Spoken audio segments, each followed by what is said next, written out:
बिस्मिल्लाहिर्रहमानिर्रहीम। अस्सलाम वालेकुम। Welcome to the informatic channel. नाज़रीन, मेरा नाम है माहिल अहमद। मेरा ताल्लुक़ way to travel private limited से है, जो कि एक ट्रैवल कंपनी है। आज की वीडियो में हम इंशाल्लाह कैनेडियन इमिग्रेशन के टॉपिक को डिस्कस करेंगे। कनाडा बेसिकली एक बड़ा मुल्क है। अगर रकबे के लिहाज से देखा जाए तो रशिया के बाद जो दुनिया का दूसरा बड़ा मुल्क है, उसका अगर पाकिस्तान से कंपेयर करते हैं तो ये तकरीबन 13 गुना बड़ा है पाकिस्तान से। जबकि इसकी जो पॉपुलेशन है वो बहुत ही कम है, ओनली 38 मिलियन, 3 करोड़ 80 लाख के करीब इसकी पॉपुलेशन है। इसलिए वहाँ की जो गवर्नमेंट है उन्हें ज़रूरत पड़ती रहती है और वो दुनिया भर से लोगों को माइग्रेट करते रहते हैं ताकि उनकी जो वर्क फोर्स की जो ज़रूरत है वो पूरी होती रहे। मेनली 2 रूट्स हैं इमिग्रेशन अप्लाई करने के। एक जो रूट है वो है फेडरल स्किल्ड वर्कर्स प्रोग्राम, जिसे हम एक्सप्रेस एंट्री भी बोलते हैं, और जो दूसरा रूट है वो है PNP, प्रोविंशियल नॉमिनी प्रोग्राम। तो आपको किसी भी तरीक़ा से आप अपनी एप्लीकेशन अप्लाई कर सकते हैं। आज की वीडियो में हम एक्सप्रेस एंट्री को डिस्कस करेंगे।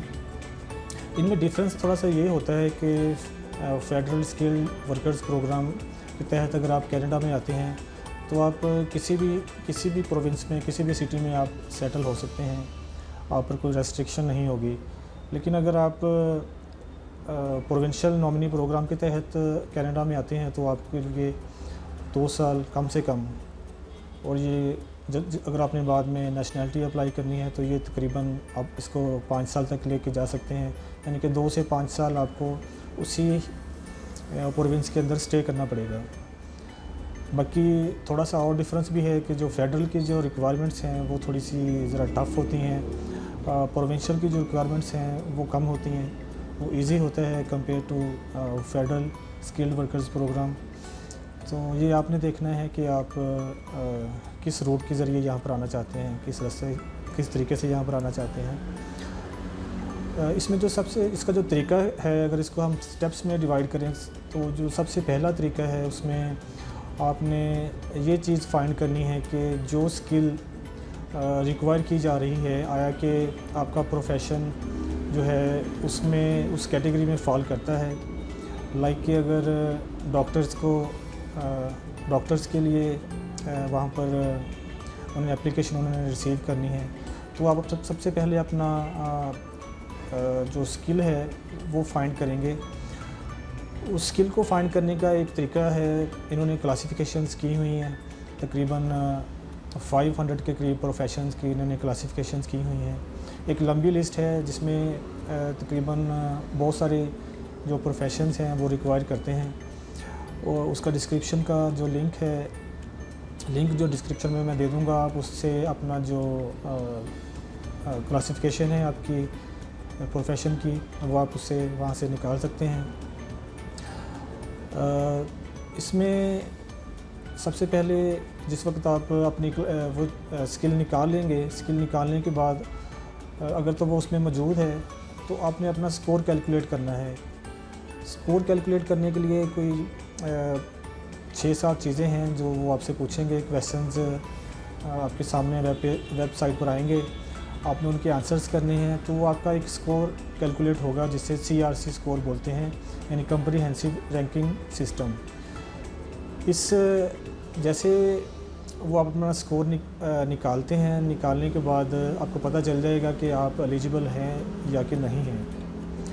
ये फ़र्स्ट स्टेप है जिसमें आप अपना पहले तो अपनी जो स्किल है, जो अपना प्रोफेशन है, वो देखेंगे कि आया कि जो चीज़ डिमांड की गई है, जिस चीज़ की वहाँ पर ज़रूरत है, आया कि आपके पास वो स्किल है।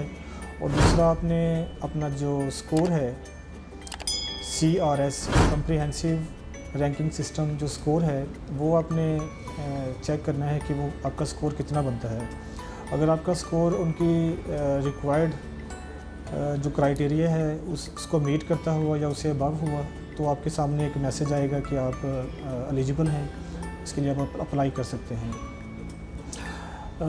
इसके बाद जो स्टेप 2 है, स्टेप 2 में आपसे स्टेप 1 में जो चीज़ें आपसे पूछी जाएंगी आपका जो स्कोर कैलकुलेट करने के लिए, उसमें जो चीज़ें हैं वो है आपकी एज है, उसके बाद आपकी एजुकेशन है, उसके बाद आपकी जो इंग्लिश का लेवल है, इंग्लिश प्रोफिशिएंसी लेवल, यानी कि आपका जो आइल्स का स्कोर है वो आपसे पूछेंगे। उसके बाद आपका जो वर्क एक्सपीरियंस है उसके बारे में आपसे क्वेश्चंस होंगे। उसके बाद जो 5वां नंबर है वहाँ पर लिखा होगा अदर फैक्टर्स। अदर फैक्टर्स आपको मैं बता देता हूँ कि अदर फैक्टर्स किसे कहते हैं। अदर फैक्टर्स में जो चीज़ शामिल है वो होगा, अगर आपके पास कनाडा से कोई जॉब ऑफ़र है, आपके पास रिटन जॉब ऑफ़र है तो उसके आपको पॉइंट्स मिलेंगे, या फिर अगर आपके पास PNP प्रोविंशियल नॉमिनी प्रोग्राम के तहत अगर आपकी सिलेक्शन हुई है तो अगर वो भी आप मेंशन करते हैं कि आपकी नॉमिनेशन हो चुकी है तो इन चीज़ों के आपको पॉइंट्स मिलेंगे। प्लस अदर चीज़ें हैं जो आप जब वेबसाइट पे जाएंगे, ये 2 मेन चीज़ें थी जो मैंने आपको बताई। इसमें कुछ और चीज़ें भी हैं, लाइक अगर आपके कोई वहाँ पर सिबलिंग है, आपके पेरेंट्स में से आपकी कोई बहन या भाई, अगर सिबलिंग में से वहाँ पर कोई है ऑलरेडी वहाँ पर जो नेशनल है या इंडेफिनिट स्टे है उनका वहाँ पर, तो उनके इस चीज़ के भी आपको पॉइंट्स मिलते हैं। अगर आपके साथ आपकी स्पाउस भी जा रही है तो उसकी एजुकेशन के और उसकी आइल्स के जो पॉइंट्स हैं वो भी आपको मिलते हैं। तो इसके बाद हम मूव करते हैं नेक्स्ट स्टेप की तरफ। नेक्स्ट स्टेप में जो चीज़ है वो आपकी जो डिग्रीज़ हैं, वो डिग्रीज़ को आपको उसकी आपको असेसमेंट करवानी पड़ेगी। अब वो असेसमेंट कौन करेगा? उसके लिए कैनेडियन गवर्नमेंट ने कोई 5 या 6 अदारे हैं जो प्रोफेशनल बॉडीज़ हैं या ऑर्गेनाइजेशंस हैं जिन्हें ये अथॉरिटी दी है कि वो आपकी एजुकेशनल जो डॉक्यूमेंट्स हैं वो उनकी असेसमेंट करके एक रिपोर्ट देते हैं। वो रिपोर्ट आपको चाहिए होगी।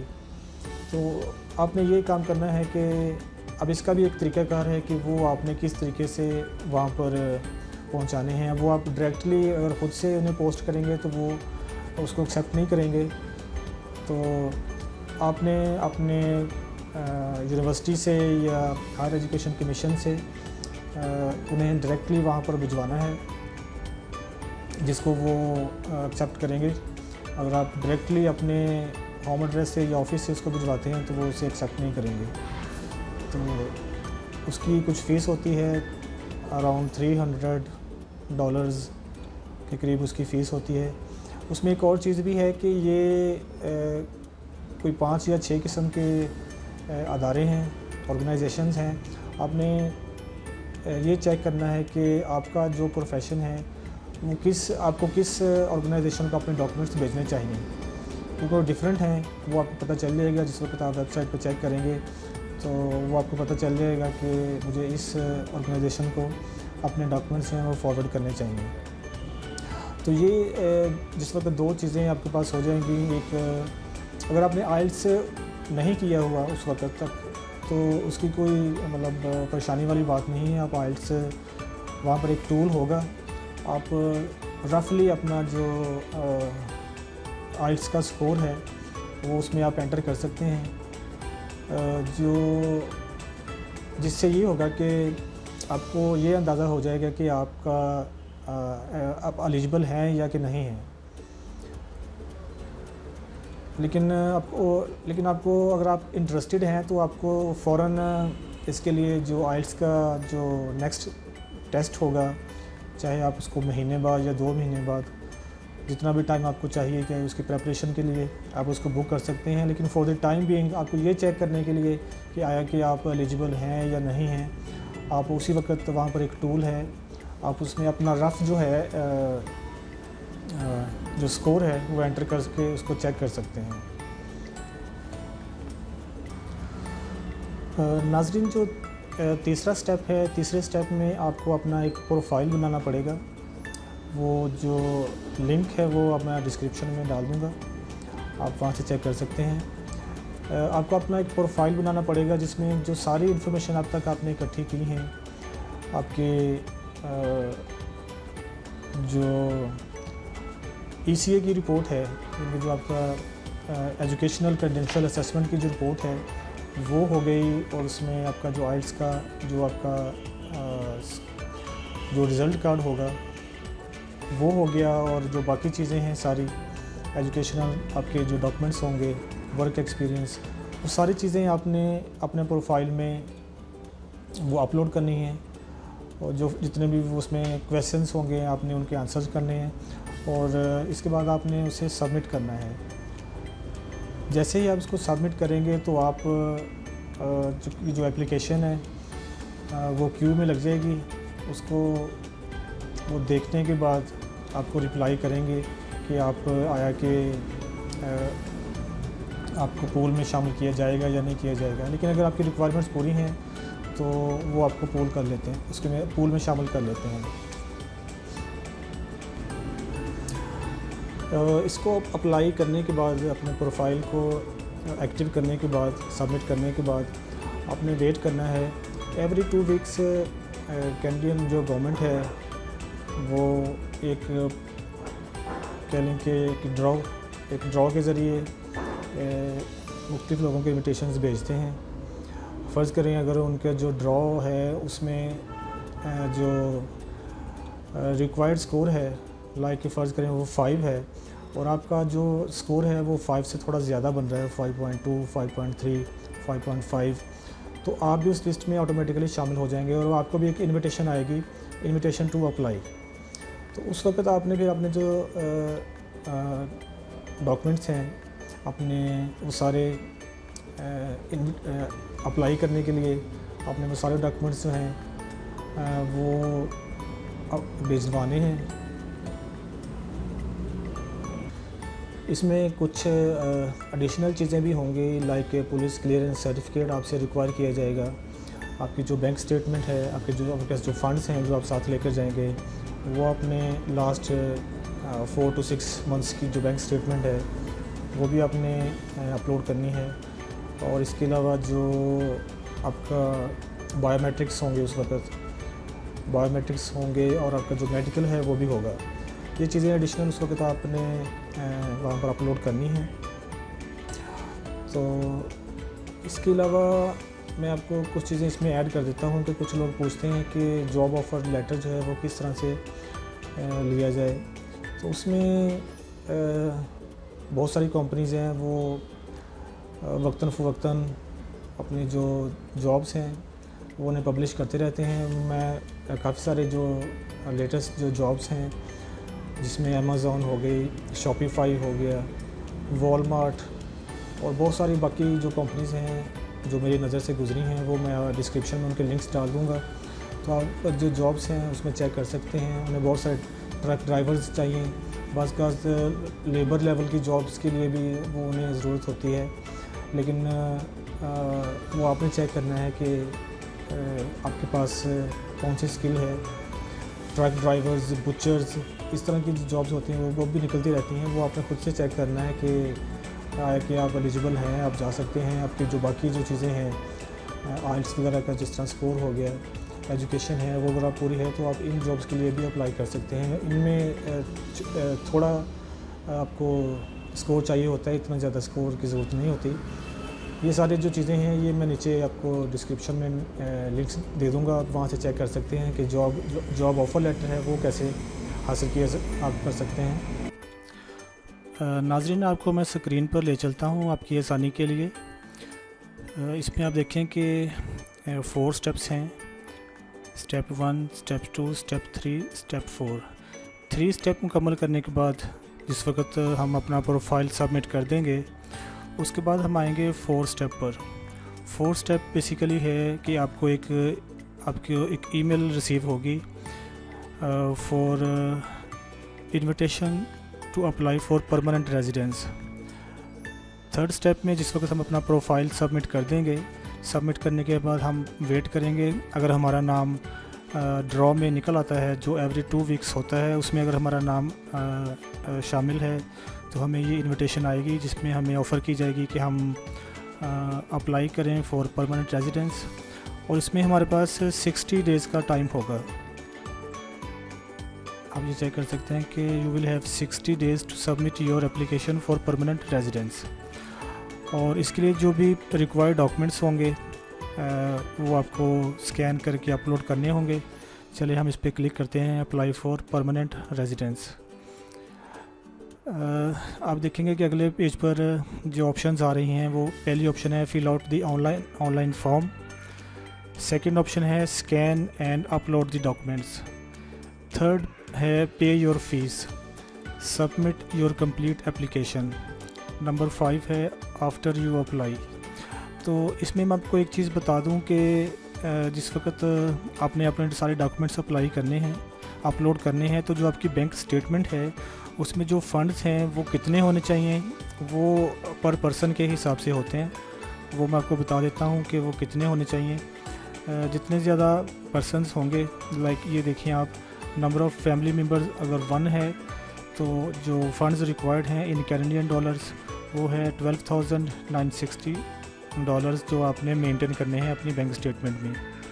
इसके अगर 2 पर्सनस हैं तो वो इतने होंगे, 3 पर्सनस हैं तो वो 19,836 हैं, एंड सो ऑन। और ये फ़ंड्स आपने अपने अकाउंट में मेंटेन रखने हैं जितने भी आप पर्सनस होंगे। और जो आपकी फ़ीस की बात है तो फ़ीस का भी मैं आपको बता देता हूँ कि इसकी जो फ़ीस है वो पर पर्सन पर एप्लीकेशन जो है वो है $1,325। ये एक पर्सन की फ़ीस है। अगर आपकी स्पाउस भी आपके साथ है तो उसकी फ़ीस भी इतनी ही होगी, 1325। और जो आपके साथ चाइल्ड हैं, जो 12 साल से छोटे बच्चे हैं, उनकी जो फ़ीस है वो होगी $225। तो ये आपने 60 डेज़ के अंदर जो सारे रिक्वायर्ड डॉक्यूमेंट्स हैं वो आपने अपलोड करके स्कैन करके उन्हें भिजवाने हैं।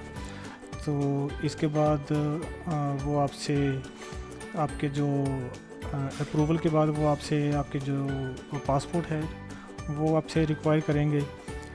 वो चीज़ें आपने VSF ग्लोबल के थ्रू उन्हें भिजवानी हैं, और वीज़ा स्टैम्प करने के बाद वो आपके डॉक्यूमेंट्स आपको वापस भिजवा देंगे और आप रेडी हैं कनाडा जाने के लिए। तो नाज़रीन, ये थी आज की वीडियो। उम्मीद है आपको पसंद आई होगी। अगर फिर भी कोई क्वेश्चंस जो आपके माइंड में रह गए हैं या जो मैं नहीं क्लियर कर सका तो आप मुझे कमेंट सेक्शन में मेरे से पूछ सकते हैं। Thank you very much. अल्लाह हाफिज़।